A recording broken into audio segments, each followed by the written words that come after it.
The Disneyland Resort has an amazing collection of rides. Between Disneyland and Disney's California Adventure, there are so many different attractions to experience. But in this video, I wanted to highlight my 15 favorite rides at the entire Disneyland Resort. So this video will be pulling attractions from both Disneyland and Disney's California Adventure. So let's jump right into it. Number 15, Matterhorn Bobsleds, Disneyland. This was the first tubular steel roller coaster ever, and it opened all the way back in 1959. With that being said though, this ride is still running quite well considering its age. Is it a little jerky? Yeah, sure. But it has some fun twists and turns and drops, plus the rock work is just amazing. It's a classic, and I hope they'll keep it around as long as they possibly can. Number 14, Goofy Sky School. Call me crazy if you will, but I actually like Goofy Sky School better than Matterhorn Bobsleds. I can't explain why, but I just love this Wild Mouse coaster. Maybe it's the touches of theming, or the fun drop it has, or the good laterals, I don't know. In fact, earlier this year, I rode this attraction 4 times in a row when it didn't have a wait in the morning. So even if it is just a standard Wild Mouse coaster, it's a very fun ride. Number 13, Web Slingers, a Spider-Man adventure. This is the newest ride as of now to be added to the resort, and while I don't think it's that great, it does provide an enjoyable ride experience. It's an interactive shooting dark ride. There's no gun or anything that you shoot with, it's all motion detected, so in that regard it is pretty cool. Spider-Man isn't a ride I'm rushing to, but it is pretty fun, especially when you're playing against family and friends, and there's always that sense of competition on these types of rides. Number 12, Haunted Mansion. This ride has really grown on me. It's so iconic, it's just classic Disney. The stretching room has got to be one of the best pre-shows on this planet. I just love that pre-show experience. And the ride itself has some very cool effects. There are 3 standouts for me. The first and probably most famous of the bunch is the ballroom scene. The Pepper's Ghost effect is worked to perfection. I also really like the shadow playing the piano. I'm not sure why, I just do. No one seems to talk about that particular effect, but it's one of my favorites. And of course, the final effect I love is the Hatbox Ghost. I mean, who doesn't admire this animatronic? Haunted Mansion is the perfect blend for a ride like this. Number 12, Millennium Falcon Smuggler's Run. This has the potential of being the most hilarious ride at the park, especially if you're as bad of a pilot as I am. Who hasn't dreamed of flying a Millennium Falcon, right? Well, on this ride, you can actually do it, and it's so fun. I also have to give Disney props on the pre-show, because the Hondo animatronic is one of the better ones in the entire resort, and it makes the pre-show a great part of the ride. Number 10, Space Mountain. This is one of the most iconic roller coasters in the world. When someone says the word roller coaster, Space Mountain has got to be one of the first that comes to mind. And you know, this is a pretty fun coaster.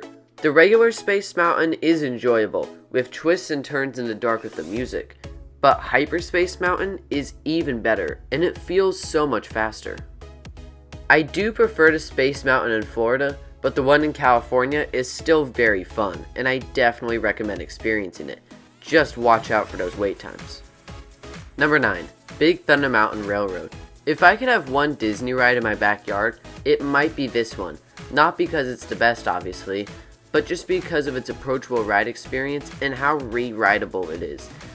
I could seriously ride this coaster all day, because it has some fun drops, a few good airtime moments, laterals, smooth, and the rock work is great too. Ride in the back for, in my opinion, the best ride experience. Number 8, Soarin' Around the World. This simulator is beautiful. The sights, smells, and most importantly, music make this a brilliant ride. You go, well, around the world and see tons of cool places. I also like how they don't just have a fade transition every time. They got a little creative with how they transitioned you from one scene to the next. This makes it a little refreshing, and it keeps the ride engaging. Soarin' Around the World does admittedly suffer from a slow-moving line, but when you're on the ride, who really cares? This ride is brilliant, and I love every experience on it. It's hard for me not to come off this ride with a smile, and it seems like when you are done, everyone starts clapping. It's just hard not to do. And of course, the ride ends in Disneyland. Number 7. Guardians of the Galaxy Mission Breakout. Taking up the thrill level a couple notches, Guardians is an amazing ride. Not only does it have the best airtime in the park, but it also has immersive theming and a great pre-show. For those of you who have not been paying attention, the name's Rocket, one of the Guardians of the Galaxy, the smart one. I never rode the old Tower of Terror ride. I have ridden the one in Florida, but not the one that was in California. But either way, I think Guardians is a worthy replacement just because of how fun the ride is. It may not have a timeless theme like the Twilight Zone does, but still, Guardians is definitely worth experiencing, especially if you love airtime. Number 6. The Incredicoaster. This Intamin launch coaster is well-rounded. It may not have any standout elements, but it's just a super long fun ride. It feels like it just keeps going, and it is one of the longer steel coasters in America. Plus, the onboard audio is absolutely impeccable, and it absolutely adds to the experience. Without the onboard audio, it would be fun, sure, but with the onboard audio, it's one of the better coasters out there. And in my opinion, it's the best coaster at the entire Disneyland Resort. It's also the only ride to flip you upside down at the Disneyland Resort. That's actually my biggest con with this ride though, because that loop is really shaky, but the rest of the ride isn't. Overall, Incredicoaster is definitely a ride you should do.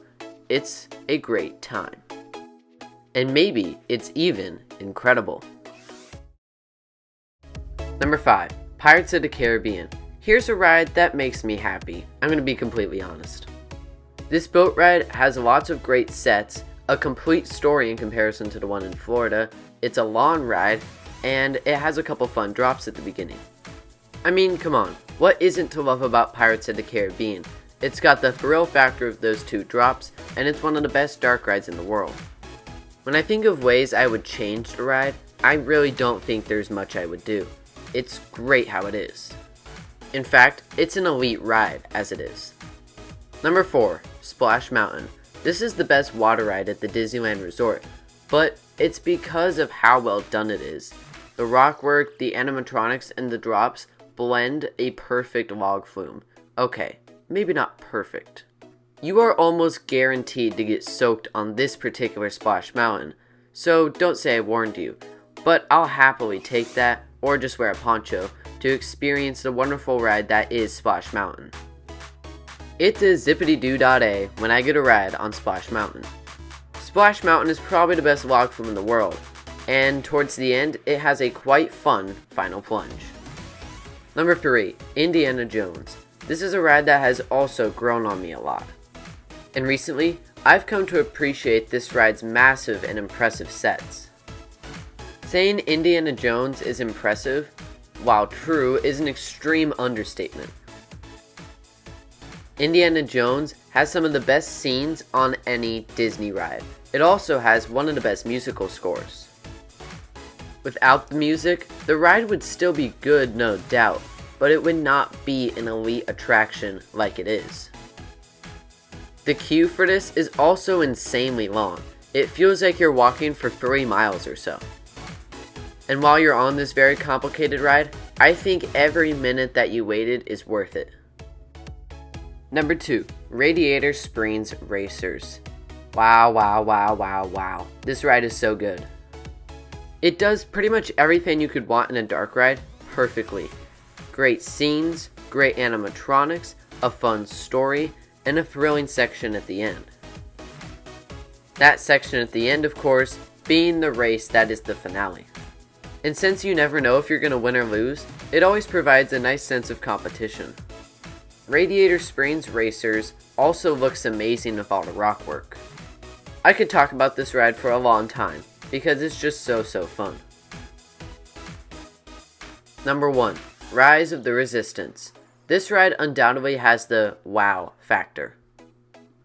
The queue in and of itself could be an amazing walkthrough attraction. And then you get to the ride itself, which is even better. Tons of cool effects, and a ride system that will leave you confused on where you're going next. This is one of those rides that you can't just say, oh, that was fun, because it's so much better than that. They outdid themselves with Rise to Resistance. This is the definition of immersion. Disney knocked it out of the park. Heck, they knocked it out of its universe into somewhere far, far away. Rise to Resistance is the best ride at the Disneyland Resort, and I think it could easily be the best ride in the entire world. So there are my top 15 rides at the Disneyland Resort. Again, this is just my opinion, but I hope you enjoyed.